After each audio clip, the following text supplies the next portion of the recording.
Hello बच्चों, welcome to my YouTube channel physics Reena. आज हम डिस्कस करेंगे कॉम्बिनेशन ऑफ सेल्स। इसको स्टार्ट करने से पहले इस चैनल को सब्सक्राइब कर लीजिए एक बार और बेल आइकन को ज़रूर प्रेस करिएगा। तो चलिए स्टार्ट करते हैं कॉम्बिनेशन ऑफ सेल्स में। आज हम इसमें ये डिस्कस करने वाले हैं कि सेल्स को कंबाइन करके बैटरीज कैसे बनाई जाती हैं, सेल्स के कॉम्बिनेशन किस किस तरह के हो सकते हैं और किस सिचुएशन में किस तरह का कॉम्बिनेशन ज़्यादा बेनिफिशियल होता है। तो चलिए, कॉम्बिनेशन में हमारे पास यहाँ पे 3 तरह के कॉम्बिनेशन आएंगे सेल्स के। Number 1 series combination, number 2 parallel combination and number 3 is mixed combination. Combination आपने 2 बार पहले भी पढ़ चुके हैं, कैसे कैसे कहाँ कहाँ। आपने सबसे पहले कैपेसिटर्स के कॉम्बिनेशन को स्टडी किया था यूनिट नंबर 1 में इलेक्ट्रोस्टैटिक्स में।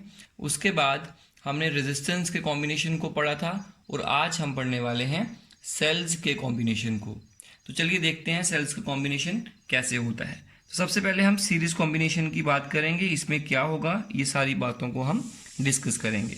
तो मान लीजिए हमारे पास बच्चों कुछ सेल्स हैं जिनका सबका ईएमएफ एक जैसा है। तो ये मैं एक सेल यहाँ पे बनाता हूँ, ये सेल है और ये साथ में उसका एक इंटरनल रेजिस्टेंस आर है और इस सेल का ईएमएफ जो होगा वो ई होगा। उसके बाद इसके साथ में ही सीरीज में हम दूसरा सेल भी ज्वाइन कर देते हैं, इसका इंटरनल रेजिस्टेंस भी आर है, ईएमएफ ई है। सारे के सारे सेल्स जो होंगे वो सेम ईएमएफ के लिए जाएंगे, क्योंकि प्रैक्टिकली भी ऐसे ही होता है। फैक्ट्रीज में, इंडस्ट्रीज में जब सेल्स या बैटरीज बनाई जाती हैं तो उनके लिए सेम ईएमएफ वाले सेल्स का ही यूज़ किया जाता है। तो चलिए इसके बाद आगे डिस्कस करते हैं। तो इसके आगे मैं और भी सेल्स लगाता हूँ और काफ़ी सेल्स लगाकर मान लीजिए ये एन सेल्स मैंने यहाँ पे लगा दिए इस तरह से। तो this is nth cell, EMF E, internal resistance R. तो मैंने यहाँ पे एन सेल्स को सीरीज में लगा दिया across point A and B. तो इसको सारे सेल्स के कॉम्बिनेशन को हम जोड़ देंगे एक एक्सटर्नल रेजिस्टेंस के साथ, लोड रेजिस्टेंस के साथ, जहाँ पे हमें करंट और पोटेंशियल डिफरेंस चाहिए होगा। मान लीजिए इसका मैं एग्जांपल भी आपको दे सकता हूँ। जिस तरह से टॉर्च में हम 3 सेल्स या 4 सेल्स या 2 सेल्स का यूज़ करते हैं, तो बच्चों वहाँ पर सारे के सारे सेल्स जो लगे होते हैं वो सीरीज में लगे होते हैं। तो वही एक एग्जाम्पल इसका हो सकता है। टॉर्च में जो बैटरीज डलती हैं, जो सेल डलते हैं, वो सीरीज में डाले जाते हैं। तो एक तरह का वो आप एग्जाम्पल इसका ले सकते हो। और ये आपका वो बल्ब है जो टॉर्च का में लगाया जाता है और जिसको हमें ग्लो करवाना है। तो ये हम इसे कहते हैं external resistance. This is called external resistance. और ये सेल के इंटरनल रेजिस्टेंस है। मैंने कुछ लास्ट वीडियोस में इंटरनल रेजिस्टेंसेस के बारे में आपसे डिस्कस किया था। ये वहाँ पे आप उस वीडियो को देखकर आइडिया ले सकते हैं। तो चलिए बच्चों चेक करते हैं इस सर्किट में टोटल ईएमएफ कितनी होगी। सबसे पहले हमें ये जानना है। तो टोटल ईएमएफ जो इस सर्किट में होगी दैट विल बी, देखो इसका ईएमएफ प्लस इसका प्लस इसका प्लस इसका। तो सीरीज में जो वोल्टेजेस होती हैं वो ऐड हो जाती हैं, ये मैंने आपको पहले भी बताया। तो N इंटू ई ईएमएफ होगी, ये मैंने लिखा यहाँ पर। इसके बाद रेजिस्टेंस कैलकुलेट करेंगे, टोटल रेजिस्टेंस इस सर्किट में कितना है। तो total resistance in this circuit will be given by, आप यहाँ देखिए, इसमें जब करंट फ्लो करेगा इस तरह से, मान लेते हैं करंट आई है यहाँ पे। तो इस तरह से जब करंट फ्लो करेगा तो करंट के रास्ते में कितना रेजिस्टेंस आएगा, पहले तो ये बड़ा वाला आर आएगा, उसके बाद ये स्मॉल आर, फिर ये आर, फिर ये आर, फिर ये आर। तो टोटल सारे के सारे रेजिस्टेंस जो होंगे वो सीरीज में लगे हुए हैं। इसीलिए हम कह सकते हैं कि आर प्लस ये सारे कितने हैं, एन आर। तो R plus N R is the total resistance of the whole circuit. इसके बाद बच्चों जब टोटल ईएमएफ और रेजिस्टेंस बन गए हैं तो इसके बाद हम कैलकुलेट कर सकते हैं करंट। तो therefore current in the circuit, that is I, will be given by total EMF divided by total resistance, that is equal to NE upon R plus N R. बच्चों यहाँ पर आर नहीं small are आएगा, ये थोड़ा सा rectify कर लीजिएगा आप लोग, क्योंकि ये छोटे रेजिस्टेंस थे, आर थे इंटरनल रेजिस्टेंस सेल के, तो उसके लिए यहाँ पर आर आएगा। उसके बाद यहाँ पर मैंने टोटल वैल्यू लिखी इसकी, तो ये हमारे पास करंट का वैल्यू बन गया। Let it be equation number 1। तो this is the current flowing in the circuit. अब इसमें हम कुछ स्पेशल केस करेंगे। स्पेशल केसेस में क्या करेंगे? नंबर 1, अगर बच्चों हमारा एक्सटर्नल रेजिस्टेंस बहुत ज़्यादा कम होगा as compare to internal resistance of the cell, then R can be ignored in the formula. इस फॉर्मूला में R को हम इग्नोर भी कर सकते हैं, क्योंकि R का वैल्यू तो बहुत स्मॉल है। तो देयरफॉर हमारे पास करंट की वैल्यू क्या बनेगी? Equal to NE divided by, यहां से आएगा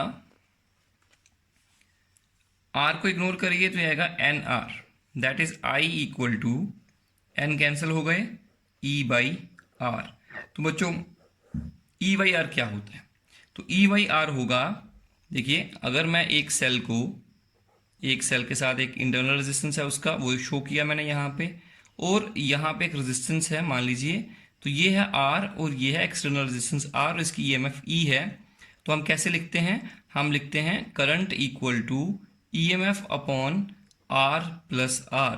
तो बच्चों जब ये एक सेल की वजह से करंट होगा, तो एक सेल का जो करंट होगा, अगर मैं इस रेजिस्टेंस को कम करूं, अगर इस रेजिस्टेंस को मैं डिक्रीज करूंगा, तो डिनोमिनेटर कम होने की वजह से करंट इंक्रीज करेगा। तो जब ये R को मैं अगर 0 लिख दूं, मतलब एक्सटर्नल रेजिस्टेंस लगाऊं ही ना, तो इस सर्किट में करंट जो है वो मैक्सिमम हो जाएगा। तो एक सेल मैक्सिमम कितना करंट दे सकता है? E by R. तो इसलिए E बाई आर क्या होगा? Current, maximum current due to single cell. तो इसका मतलब ये हुआ कि अगर हमारा एक्सटर्नल रेजिस्टेंस बहुत छोटा लगा हुआ है, तो इस कॉम्बिनेशन से हमें करंट कितना मिलेगा? उतना मिलेगा जितना एक अकेला सेल दे सकता है, वो मिलेगा। इसका मतलब ये हुआ कि इतने सारे सेल्स लगे हैं, लेकिन करंट हमें सबका नहीं मिल रहा, करंट उतना मिल रहा है जितना एक सेल मैक्सिमम करंट दे सकता है। EMF तो बहुत ज़्यादा मिली, लेकिन करंट बहुत कम मिला। तो ये हमने यहाँ से लर्न किया। तो नंबर 2 केस देखिए, केस नंबर 2,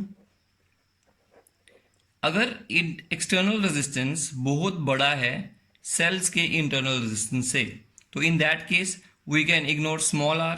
तो इस फॉर्मूला में स्मॉल r को इग्नोर करो तो करंट किसके बराबर आएगा? That is NE upon R।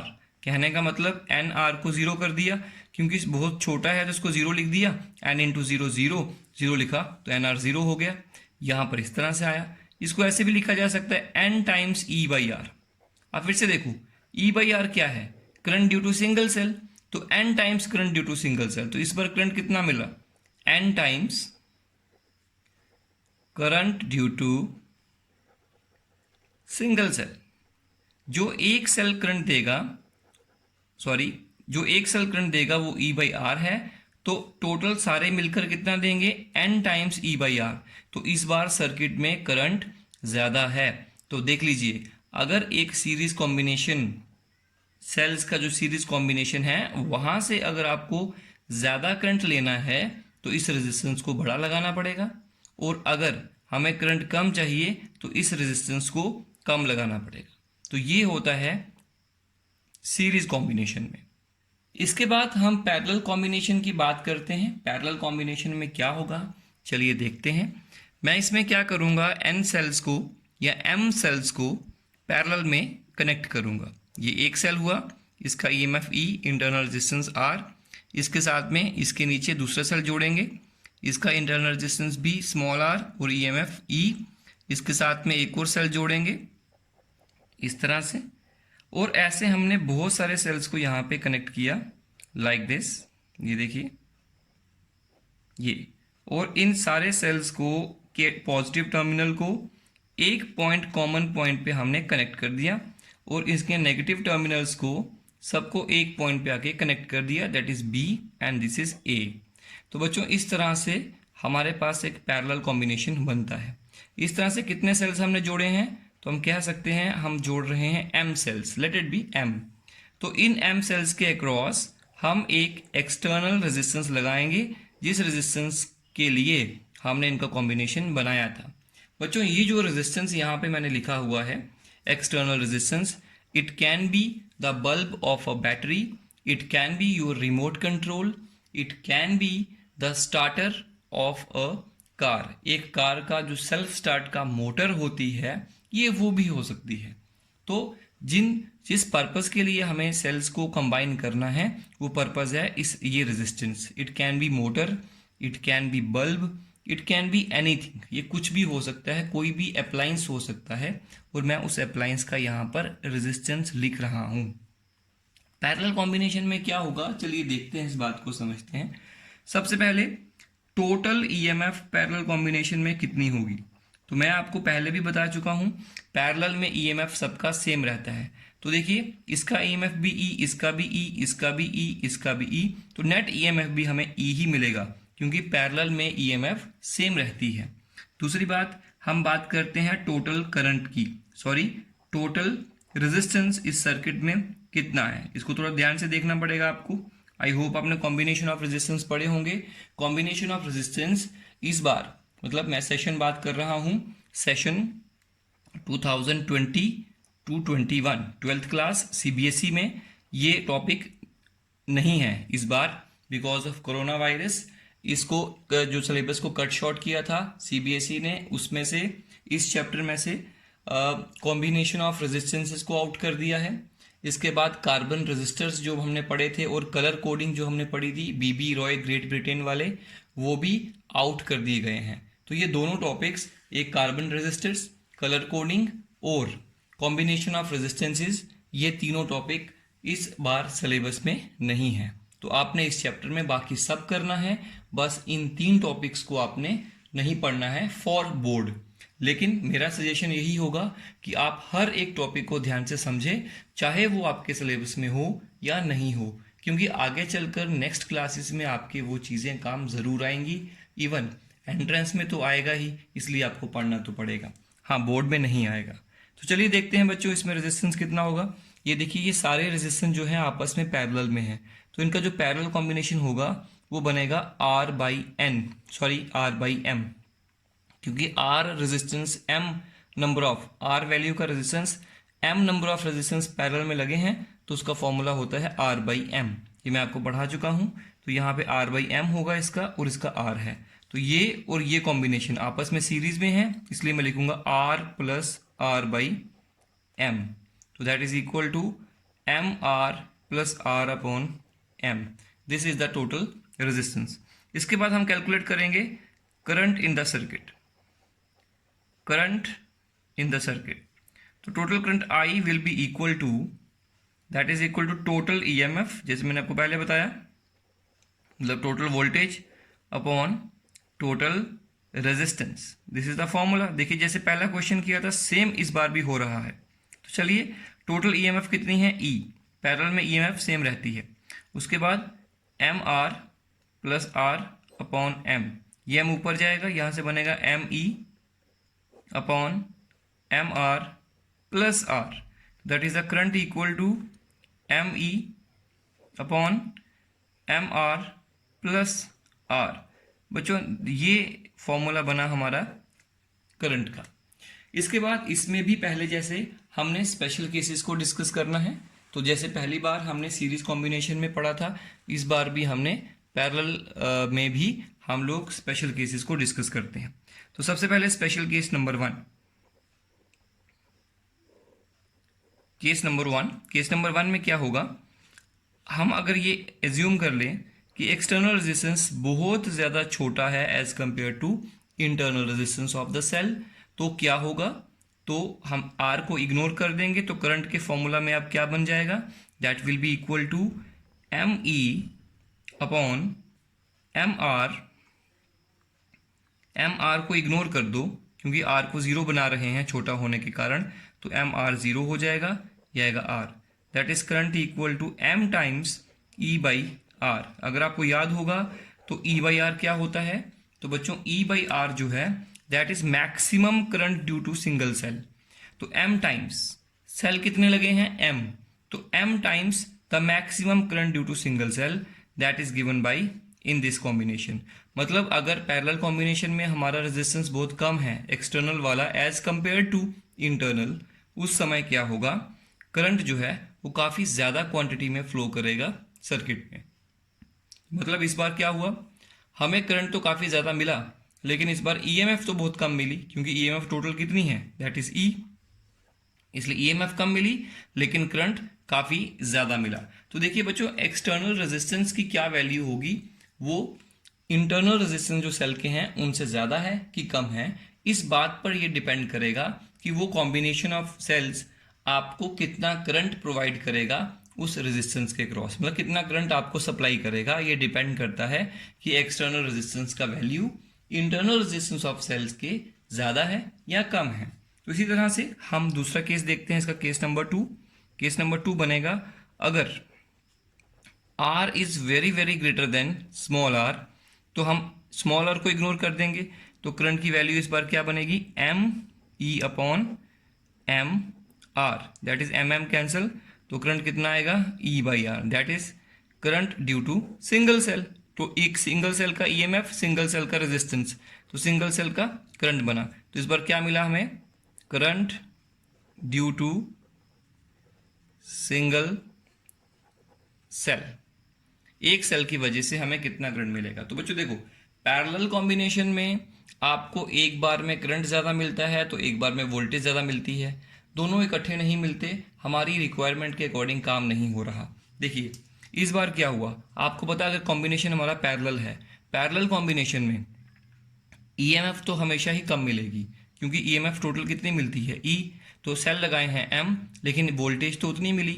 मान लो जैसे हर एक सेल 1.5 वोल्ट का है, तो टोटल पोटेंशियल डिफरेंस यहाँ पे कितना आएगा, वो भी 1.5 ही होगा, तो ज़्यादा सेल लगाने का फ़ायदा ही नहीं हुआ, वोल्टेज तो उतना ही मिला 1.5। देखो लेकिन इस बार जो है करंट ज़्यादा मिल रहा है, इस बार करंट कम मिल रहा है। तो अगर रेजिस्टेंस आपका बहुत बड़ा है एक्सटर्नल वाला तो करंट कम मिलेगा, अगर एक्सटर्नल वाला रेजिस्टेंस बहुत छोटा है तो करंट आपको ज़्यादा मिलेगा, लेकिन दोनों केस में ईएमएफ कम मिलेगी। इससे जो पीछे वाला केस था उसके अंदर हमने क्या पढ़ा था, देखिए फिर से ये आ गया हमारा सीरीज कॉम्बिनेशन वाला केस। इसमें हमने क्या किया था, एक बार हम ध्यान दे सकते हैं यहाँ पे, देखिए सीरीज कॉम्बिनेशन में ईएमएफ हमेशा ज़्यादा मिलती है, ईएमएफ ज़्यादा है, लेकिन अगर रेजिस्टेंस बहुत छोटा है तो करंट कम मिलेगा, अगर रेजिस्टेंस बहुत बड़ा है तो करंट ज़्यादा मिलेगा। पर प्रॉब्लम ये है कि ये रेजिस्टेंस जो है इसकी वैल्यू हम डिसाइड नहीं करते, ये तो गिवन में होगा। मान लीजिए जैसे आप एक कार कंपनी में जॉब करते हैं, आप लोगों ने कार डिज़ाइन करी, कार डिज़ाइन करने के बाद आपको उसके इंजन को स्टार्ट करने के लिए, सेल्फ स्टार्ट करने के लिए एक मोटर चाहिए होती है, तो वो मोटर आपने बनाई और मोटर का जब रेजिस्टेंस देखा तो आपको पता लगा कि उसका 5000 किलो ओम या 5000 ओम रेजिस्टेंस है। आप उसको रन करने के लिए यू नीड अ बैटरी, वो बैटरी आप क्या करेंगे, बैटरी वाली कंपनी को बोलेंगे, उनसे आउटसोर्सिंग करेंगे, उनके कहेंगे कि भाई इतने ओम का हमारा रेजिस्टेंस है बैटरी का, उसको इतना करंट चाहिए और इतना ईएमएफ चाहिए, आप हमें एक बैटरी डिज़ाइन करके दे दीजिए। तो इस केस में हम बैटरी में वेरिएशन कर सकते हैं, सेल्स को कंबाइन करने में चेंज कर सकते हैं, लेकिन जो आपका रेजिस्टेंस है जिसको हमने यूज़ करना है, जो हमारा डिवाइस है जिसको हमने चलाना है बैटरी की हेल्प से, वो हम चेंज नहीं कर सकते, वो तो रिक्वायर्ड है, वो तो चलेगा ही चलेगा। तो बच्चों इसलिए चॉइस हमारी रेजिस्टेंस में नहीं होती, चॉइस हमारी इसके सेल्स के कॉम्बिनेशन में हो सकती है। तो मान लीजिए जैसे आपके इस रेजिस्टेंस का जो वैल्यू है वो सेल के इंटरनल रेजिस्टेंस से बहुत कम है, मान लीजिए ये वाला केस है, तो इस केस में आपको करंट ज़्यादा चाहिए लेकिन आपको करंट मिल रहा है कम, लेकिन वोल्टेज आपको ज़्यादा मिल रही है। लेकिन यही चीज़ अगर आप सोचेंगे कि सीरीज़ में हमारी रिक्वायरमेंट पूरी नहीं हो रही, सीरीज़ में क्या हो रहा है, करंट कम मिल रहा है लेकिन वोल्टेज आपको ज़्यादा मिल रही है, तो हमें दोनों ज़्यादा चाहिए। तो अगर हम पैरेलल में कोशिश करें तो पैरेलल का देखते हैं, पैरेलल में क्या हुआ था, पैरेलल में जब रेजिस्टेंस हमारे पास कम था तो हमें करंट ज़्यादा मिला, वेरी गुड, एक रिक्वायरमेंट पूरी हो गई। पिछली बार करंट कम मिल रहा था लेकिन इस बार ईएमएफ कम हो गई। तो अब देखिए सीरीज में वोल्टेज ज़्यादा करंट कम, और इस बार वोल्टेज कम तो करंट ज़्यादा। अगर हमें दोनों ज़्यादा चाहिए और रिक्वायर्ड अमाउंट के चाहिए, जितने हमें चाहिए, हमें वो रिक्वायरमेंट पूरी करनी है, तो फिर क्या करेंगे? तो फिर एक ही ऑप्शन है हमारे पास कि हम सीरीज, ना पैरेलल ना सीरीज, हम क्या करें, हम दोनों को मिक्स करके लगाएं। तो इसलिए रिक्वायरमेंट हुई मिक्स कॉम्बिनेशन की। तो चलिए अब हम मिक्स कॉम्बिनेशन के बारे में डिस्कशन करते हैं। तो चलिए बच्चों, इस बार हम डिस्कस करेंगे मिक्स्ड कॉम्बिनेशन ऑफ सेल्स। हमने अभी इससे पहले सीरीज कॉम्बिनेशन भी पढ़ा और पैरेलल भी पढ़ा, और मैंने आपको ये बताया कि इसका क्या रिक्वायरमेंट है, क्यों हम मिक्स कॉम्बिनेशन को प्रेफर करते हैं। तो चलिए समझते हैं मिक्स कॉम्बिनेशन में क्या क्या है, कितना ईएमएफ, कितना करंट और कितना वोल्टेज होता है। तो यहाँ पे मैं एक सर्किट डायग्राम बना लेता हूँ कि how we connect these cells. तो बच्चों ये देखिए, एक सेल, ये दूसरा सेल, इस तरह से मैं यहाँ पे कोई n सेल्स को कनेक्ट करूँगा। ये देखिए, these are n cells, 1 2 3 4 and so on up to n। n can have any value, और सारे के सारे जो ई सेल्स हैं वो एक जैसे हैं। तो यहाँ पे याद रखिएगा, मैं नोट लिख देता हूँ एक यहाँ पे, all cells are taken to be of same type. मतलब सभी सेल्स का जो टाइप है वो सेम होना चाहिए। सेल्स को कंबाइन करके जो बनता है उसे बैटरी कहते हैं। तो कोई भी बैटरी बनाते समय याद रखें कि जितने भी सेल्स उसको यूज़ करेंगे उसके अंदर वो सारे के सारे सेम टाइप के होने चाहिए। अगर वो सेम टाइप के हैं, इसका मतलब उनका ईएमएफ भी सेम होगा, इंटरनल रेजिस्टेंस भी सेम होगा। इसी तरह का एक सीरीज और मैं नीचे लगाऊंगा यहाँ पे, ये देखिएगा, इस तरह से ये लगा दिया, and so on up to, यहाँ पर मैं इस रो में कितने सेल्स जोड़ूंगा, n सेल्स जोड़ूंगा। सबका ईएमएफ एक जैसा और सबका इंटरनल रेजिस्टेंस सेम ही। तो बच्चों इसी तरीके से हम पैरेलल में कोई m रोज इस तरह से कनेक्ट कर देंगे। m नंबर ऑफ रोज हम यहाँ पर कनेक्ट करेंगे, और कनेक्ट करने के बाद ये कितनी रोज हो गई, m रोज है, m नंबर ऑफ रो। इन सभी रोज को हम कनेक्ट करेंगे एक दूसरे के साथ। तो इस तरह से हमने इस सारे कॉम्बिनेशन को बनाया। हमने एक रो में n सेल्स लगाएं और ऐसी n सेल्स वाली m नंबर ऑफ रोज लगाएं। This is called mix combination. यहाँ से हम कनेक्शन लेंगे, ये पॉइंट A और B आ गए, जिसके अक्रॉस हमें एक्सटर्नल रेजिस्टेंस को कनेक्ट करना है। तो this is our external resistance R। तो ये बच्चों पैरेलल कॉम्बिनेशन और सीरीज कॉम्बिनेशन का जो मिक्सचर है वो ये है, इसे कहते हैं मिक्स कॉम्बिनेशन। बच्चों मिक्स कॉम्बिनेशन में टोटल ईएमएफ कितनी बनेगी, सबसे पहले हम वो जानेंगे। तो टोटल ईएमएफ देखिएगा, फिर से हम समझते हैं। एक सेल की या एक रो में टोटल सेल है n, तो एक रो की टोटल ईएमएफ कितनी बनेगी, n इंटू ई। दूसरे वाले की भी कितनी बनेगी, n इंटू ई। और तीसरे वाले की या n mth वाले की भी कितनी बनेगी, n इंटू ई। तो एक रो जो है उसका टोटल ईएमएफ n ई है, क्योंकि वो सीरीज में है। ऐसे ही m रोज हैं, तो इनका सबका मिला के बच्चों n ई के बराबर ही आएगा, क्योंकि ये एक रो n ई दे रही है और ऐसी रो सारी पैरेलल में है। तो पैरेलल में ईएमएफ चेंज नहीं होती, सेम रहती है।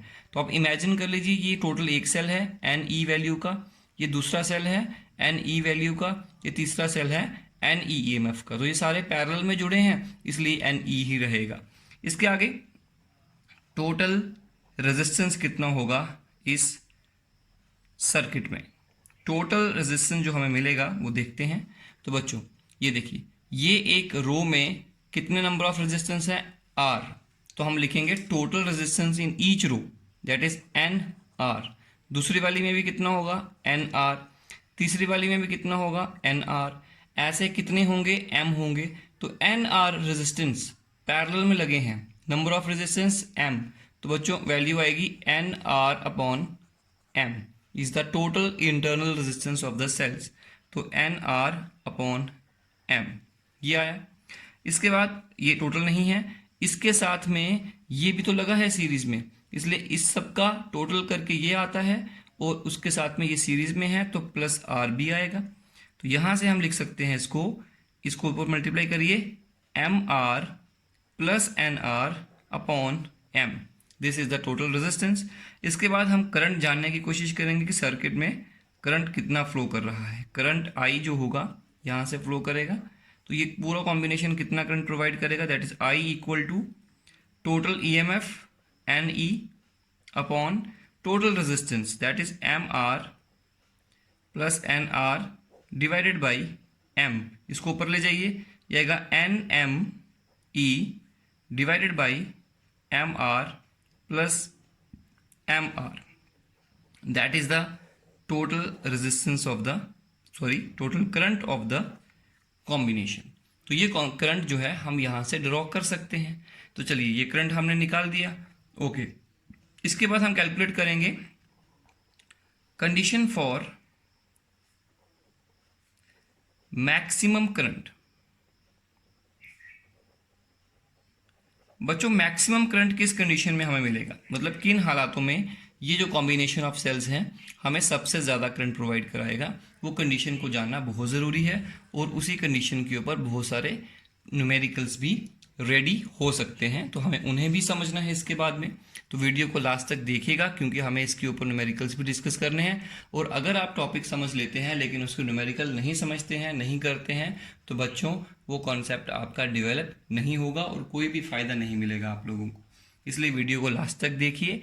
और चलिए आगे बढ़ते हैं अब लोग कंडीशन फॉर मैक्सिमम करंट। अभी हम जानते हैं ये फॉर्मूला क्या है करंट का। देखिए करंट का फॉर्मूला है I equal to N M E upon M R plus N R. तो बच्चों करंट कब मैक्सिमम होगा, करंट तब मैक्सिमम होगा, current will be maximum when denominator will be minimum. ये डिनोमिनेटर जब मिनिमम होगा तभी तो करंट मैक्सिमम होगा, बिल्कुल। तो हम लिखेंगे current will be maximum when or if mr plus nr that is denominator it should be minimum। ये मिनिमम होना चाहिए। अब मिनिमम कब होगा ये भी समझते हैं। इट विल बी मिनिमम, हम लिखेंगे mr plus nr is minimum और will be minimum when mr is equal to nr। जब mr और nr इक्वल होंगे तभी इसकी वैल्यू मिनिमम होगी। अब ये कैसे हुआ, इसको थोड़ा सा हम लोग जस्टिफाई कर लेते हैं एक साइड पे। mr प्लस nr ब्रैकेट इसका होल स्क्वायर लिखते हैं, that is equal to mr minus nr whole square plus 4mr और mr nr, ये आएगा। तो ये इसके बराबर है, बिल्कुल है। आप इसको ओपन करके देख लीजिएगा, ये इक्वेशन बराबर होगी। तो मुझे बताइए ये टर्म मिनिमम कब होगी। ये टर्म मिनिमम तब होगी जब ये वाली वैल्यू आपकी ज़ीरो हो जाएगी। अगर ये ज़ीरो हो जाएगी तो बच्चों ये इसमें ऐड नहीं होगी। अगर ये इसमें ऐड नहीं होगी तो ऐड बिना हुए इसकी वैल्यू छोटी हो जाएगी, ऑब्वियसली, बिकॉज ये कभी negative, it is a perfect square, it can never be negative. ये कभी नेगेटिव नहीं हो सकता। अगर ये नेगेटिव हो जाता ना तो इसमें वो माइनस हो जाता और वैल्यू उससे भी कम हो जाती। तो इसलिए कहते हैं कि ये मिनिमम तब होगा जब ये फैक्टर ज़ीरो हो जाएगा। जब ये फैक्टर ज़ीरो हो जाएगा तो अब इसमें ये ऐड नहीं होगा। अब इसमें ऐड नहीं हुआ तो उसको बढ़ाएगा कैसे, उसकी वैल्यू तो कम रह जाएगी। तो इसलिए कंडीशन क्या है, इसको मिनिमम करने के लिए इसको ज़ीरो होना पड़ेगा। मतलब M R minus N R का whole square that should be zero to make this term minimum. मतलब इस टर्म को मिनिमम करने के लिए हमें एम आर एन आर को माइनस को होल स्क्वायर को ज़ीरो करना पड़ेगा। यहाँ से M R minus N R should be zero, whole square तो गया, तो M R should be equal to N R, ये होना चाहिए। तो वही कंडीशन मैंने आपको यहाँ पे बता दी कि जब M R equal to N R होगा तभी M R plus N R minimum होगा। जब ये मिनिमम होगा तो करंट मैक्सिमम होगा। अब यहाँ से देखिएगा हम इसको ऐसे भी लिख सकते हैं, R equal to N R upon M, या इसको ऐसे भी लिख सकते हैं और करके आर अपॉन एन, यहाँ से लिख लीजिए m upon n equal to r upon r। जब m upon n r upon r के बराबर होंगे तभी करंट मैक्सिमम होगा। इसको ऐसे भी कह सकते हैं। इस इक्वेशन को चेक करिए एक बार, मुझे बताइए r क्या है। r है एक्सटर्नल रेजिस्टेंस, ठीक है, दैट इज r। और ये एन आर अपॉन एम क्या है, तो मैंने अभी बताया था N R upon M cells का, जो सारे सेल्स जोड़े हैं कॉम्बिनेशन में, उनका टोटल इंटरनल रेजिस्टेंस है। तो यहां लिखूंगा total internal resistance of cells. सभी सेल्स का टोटल इंटरनल रेजिस्टेंस जो होगा वो अगर एक्सटर्नल रेजिस्टेंस के बराबर हो जाए तब हम कहेंगे कि करंट मैक्सिमम होगा। तो what is condition for maximum current?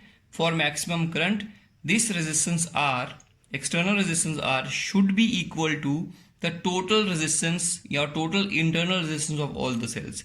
इन सभी सेल्स का जो टोटल रेजिस्टेंस बनेगा इंटरनल वाला, ये छोटे छोटे आर को मिला के, वो अगर इसके बराबर हो जाए तो उस कंडीशन में हमें मैक्सिमम करंट मिलेगा।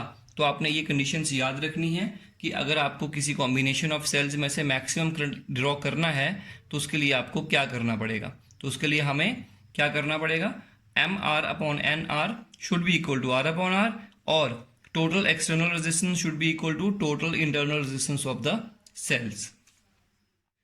यहां पर एक और बात नोट करने वाली है, यहां पर जितने भी सेल लगा रहे हैं सीरीज में उसके कारण ईएमएफ बढ़ रहा है, और जैसे यहां से करंट आएगा टोटल, यहां से भी आएगा, यहां से भी आएगा। तो जितने ज़्यादा इस तरह की रोज हम इंक्रीज करेंगे, मतलब अगर हम एम को इंक्रीज करेंगे तो हमें उतना ज़्यादा करंट कलेक्ट होके यहाँ मिलेगा। और अगर हम जितने ज़्यादा रोज लगाएंगे तो रोज को बढ़ाने से हमें वोल्टेज ज़्यादा नहीं मिलेगी। हाँ, एक रो में नंबर ऑफ सेल को अगर बढ़ा देंगे तो एन ई बढ़ेगा, एन ई बढ़ेगा मतलब टोटल ईएमएफ बढ़ेगी। तो अगर आपको यहाँ पर टोटल वोल्टेज जो है वो ज़्यादा चाहिए तो आप क्या करें, हर एक रो में नंबर ऑफ सेल को इंक्रीज कर दें। और अगर आपको करंट ज़्यादा चाहिए तो मतलब क्या करना पड़ेगा, आपको नंबर ऑफ रोज ज़्यादा रखनी पड़ेंगी। जितनी ज़्यादा रो होंगी उतने ज़्यादा करंट यहाँ से आएंगे और यहाँ को टोटल करंट ज़्यादा मिलेगा। मतलब हम ये कह सकते हैं कि for more current m should be large and for more voltage n should be large. और दूसरी बात, अगर आपको टोटल एनर्जी ज़्यादा चाहिए, वो टोटल एनर्जी किस पे डिपेंड करती है, वो डिपेंड करती है एम इंटू एन पे। मतलब एम इंटू एन है क्या, एम इंटू एन होगा टोटल नंबर ऑफ सेल्स। आप उसको मल्टीप्लाई करके देख लीजिए, आपके पास टोटल नंबर ऑफ सेल्स कैसे कैलकुलेट होंगे, एम इंटू एन। तो चलिए बच्चों, इसी पर एक प्रॉब्लम देखते हैं।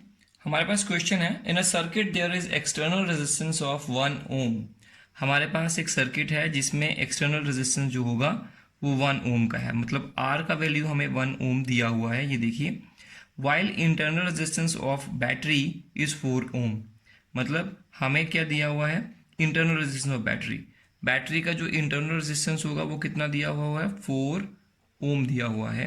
इसके बाद हमें ये बताया गया है कि हमारे पास टोटल कितने सेल्स हैं, मतलब टोटल नंबर ऑफ सेल्स क्या होते हैं, n into m, that is equal to 100 cells. तो 100 सेल्स हमें दिए गए हैं। इसके अलावा we have 100 cells, we should be divided. How should we divide the cells in rows and columns to give maximum current? हमें बताना है कि हमारा n क्या होगा और m क्या होगा, मतलब 100 सेल्स में से कितने सेल हम सीरीज में लगाएं और कितने सेल्स हम पैरेलल में लगाएं ताकि हमें करंट कैसा मिले, करंट हमें सबसे ज़्यादा मिले। तो एक ही कॉम्बिनेशन ऐसा होगा इन 100 सेल्स का कि हमें करंट मैक्सिमम मिलेगा, और उसकी कंडीशन हम जानते हैं। इसके अलावा जो बैटरी हमारे पास बनेगी उस बैटरी का टोटल ईएमएफ कितना होगा, हमें ये भी बताना है। तो बच्चे देखिए, फॉर मैक्सिमम करंट जो कंडीशन उन्होंने बताया है, हम जानते हैं कि R upon R should be equal to N upon M। This is the condition. Now N upon M is equal to what is R, 1 upon 4. This implies यहाँ पे हमारे पास 1 upon 4 आ गया। यहाँ से हम लिख सकते हैं n इक्वल टू या m equal to 4 times n। इस तरह से बनाया। Let be equation number 2 and this is equation number 1। तो बच्चों यहाँ से एक बार देखिएगा n into m equal to 100 हो रहा है। बिल्कुल। लेट बी इक्वेशन नंबर 1, इसको हमने 1 बनाया। Now put equation number 2 in equation number 1। तो क्या होगा, यहाँ पर n है और m का वैल्यू हमने यहाँ से लिखा 4n and that is equal to 100। तो बच्चों 4n square equal to 100 implies n square equal to 25। इसको नीचे लेकर गए और n इक्वल टू ±5। अब आपको पता है नंबर ऑफ सेल्स कभी भी नेगेटिव नहीं हो सकते, या तो नहीं होंगे सेल या तो होंगे तो पॉजिटिव वैल्यू, नहीं होंगे तो 0। तो मतलब हम ऐसा कर सकते हैं n का सिर्फ पॉजिटिव वैल्यू ही लेंगे, दैट इज 5। तो n का वैल्यू कितना आ गया 5। मतलब एक रो में number of cells in each row is 5। 5 cell हम यहां पे लगाएंगे और यहीं से हम निकाल सकते हैं from equation number 2 m equal to 4 times n that is 5, that is m equal to 20। तो बच्चों कितनी रोज लगाएंगे, 20 रो लगाएंगे।